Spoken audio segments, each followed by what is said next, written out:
ఇందాక సైదాపురం మాఫియా అన్నట్టే విజయసాయి రెడ్డి స్పష్టంగా మా ఇంట్లో సమావేశం జరిగింది, ఫలానా ఫలానా వాళ్ళ సమావేశంలో పాల్గొన్నారు, ప్లానింగ్లో రాజ్ కసిరెడ్డికి 100 కోట్లు నేనే అరేంజ్ చేయించాను అరవిందో వాళ్ళ దగ్గర ఆయన కన్ఫెస్ చేశారు. ఆయన ఇప్పుడు నిజంగా ఈ దర్యాప్తు కానీ ఈ చర్చల్లో కూడా దాని మీద ఎందుకు ఫోకస్ పెట్టట్లేదు నాకు అర్థం కాదు.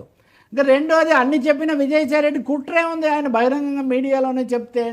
కాబట్టి ఏదో తీసుకొచ్చినట్టు దాంట్లో నుంచి అంటే మేకింగ్ హిల్లో అదే అంటారే ఏమీ లేదని చేసినట్టుగా తప్ప ఇప్పుడు జరగాల్సింది మద్యం కుంభకోణం మిథ్య, డబ్బు చేతులు మారడం మిథ్య, రాజ్ కసిరెడ్డి లేదా వీళ్ళంతా మిథ్య అంటే అవి ఎలాగో నిలబడేటటువంటి విషయాలు కాదు. మీరు అంతకుముందు కేసులు పెట్టారు, వీళ్ళు కేసులు పెడుతున్నారా, కోర్టులో తేలుతాయి. కానీ దీంట్లో ఏదో ద్రోహము తప్పే జరిగి ఉంటే జరిగిందని ఆయన అందులో మా దగ్గరే జరిగిందని ఆయన చెప్తున్నారు. ఇంకా దాని మీద ఆయన ఏం చెప్తారో ఆయన ఏం చూసుకుంటారో వాళ్ళు చూసుకుంటారు. ఏదో ద్రోహము, వెన్నుపోటు ఇలాంటివన్నీ కూడా మాట్లాడితే అర్థమే ఉంది చెప్పండి.